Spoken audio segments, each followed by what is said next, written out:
ন্যায়ালয়ৰ বিচাৰক চিত্তৰঞ্জন দাসৰ এটা মন্তব্যত দেশত তীব্ৰ জোকাৰণিৰ সৃষ্টি হৈছে। অৱসৰ গ্ৰহণৰ পৰত ন্যায়াধীশ চিত্তৰঞ্জন দাসে কয় যে তেওঁ শৈশৱৰ পৰা যৌৱনলৈকে RSSৰ অন্তৰ্গত আছিল। তেওঁ পুনৰ উভতি যাবলৈকো সাজু। এই মন্তব্যৰ ফলত এতিয়া দেশৰ সৰ্বস্তৰত চৰ্চা আৰম্ভ হৈছে। উল্লেখ্য যে যোৱা সোমবাৰে কলিকতা উচ্চ ন্যায়ালয়ৰ পৰা ন্যায়াধীশ চিত্তৰঞ্জন দাসক বিদায় জনোৱা হয়।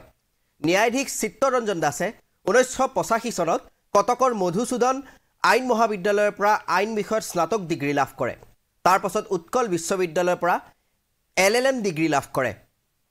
1986 চনত তেওঁ অধিবক্তা হিচাপে পঞ্জীয়ন কৰে আৰু 16 ফেব্ৰুৱাৰী 1999 চনত কেডাৰ অফ উৰিষ্যা ছুপিৰিয়েৰ জুডিচিয়েল ছাৰ্ভিচৰ জ্যেষ্ঠ শাখাত পোনপটীয়া নিয়োগ হিচাপে যোগদান কৰে। তেখেতে সম্বলপুৰৰ অতিৰিক্ত জিলা আৰু ছেছন ন্যায়াধীশ হিচাপে, দেওগড়ৰ অতিৰিক্ত জিলা আৰু ছেছন ন্যায়াধীশ হিচাপে, সম্বলপুৰৰ ভিজিলেন্স শাখাৰ বিশেষ ন্যায়াধীশ হিচাপে, কেওনঝাৰৰ জিলা আৰু ছেছন ন্যায়াধীশ হিচাপে, বেৰহামপুৰৰ জিলা আৰু ছেছন ন্যায়াধীশ হিচাপে, কটকত অৱস্থিত উৰিষ্যা বিক্ৰীকৰ ন্যায়াধীকৰণৰ অধ্যক্ষ হিচাপে, কটকতে থকা উৰিষ্যা উচ্চ ন্যায়ালয়ৰ প্ৰশাসন বিভাগৰ পঞ্জীয়ক হিচাপে কাৰ্যভাৰ গ্ৰহণ কৰিছিল।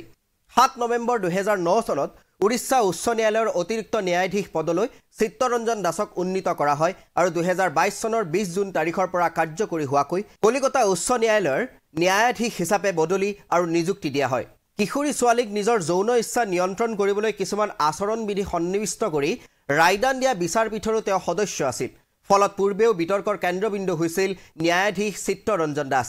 পাছত এই ৰায়দান উচ্চতম ন্যায়ালয়ৰ বিবেচনাধীন হয় আৰু এই ৰায়দানৰ কঠোৰভাৱে ব্যতিক্ৰমী ৰায়দান প্ৰদান কৰে উচ্চতম ন্যায়ালয়ে। ন্যায়াধীশ চিত্তৰঞ্জন দাসে আৰু কয় যে তেওঁ ৰাষ্ট্ৰীয় স্বয়ংসেৱক সংঘৰ সদস্য আৰু তেওঁ সংস্থাটোৰ ওচৰত অত্যন্ত ঋণী। তেওঁলোকে অৰ্থাৎ RSSে তেওঁক উপযুক্ত বুলি বিবেচনা কৰিলে 37 বছৰতকৈও অধিক সময় তেওঁলোকৰ পৰা আঁতৰি থকাৰ পাছতো ন্যায়াধীশগৰাকী তেওঁলোকৰ তাত পুনৰ যোগদান কৰিবলৈ সাজু। তেওঁৰ নিজ মন্তব্য আছিল এনেধৰণৰ: I belong to an organization, a mercenary organization. I owe them a lot. They taught me courage and to treat people equally. It is here that I have to admit that I was and still am a member of the Rashtriya Swayamsevak Sangh. অৰ্থাৎ মই এটা সংগঠনৰ অন্তৰ্গত আছিলোঁ। মই তেওঁলোকৰ ওচৰত অত্যন্ত ঋণী। তেওঁলোকে মোক সাহসী হ'বলৈ শিকাইছিল আৰু মানুহৰ লগত সমান ব্যৱহাৰ কৰিবলৈ শিকাইছিল। ইয়াতেই মই স্বীকাৰ কৰিব লাগিব যে মই ৰাষ্ট্ৰীয় স্বয়ংসেৱক সংঘৰ সদস্য আছিলোঁ আৰু এতিয়াও হয়। তেওঁ পুনৰ মন্তব্য দি কয় যে I have moved away for 37 years but have never used my membership in the organization to any advantage. I have treated everybody at par. I believed in empathy and that the law can be bent to do justice, but justice cannot be bent to suit the law. I am ready to go back to RSS if they need me for any work.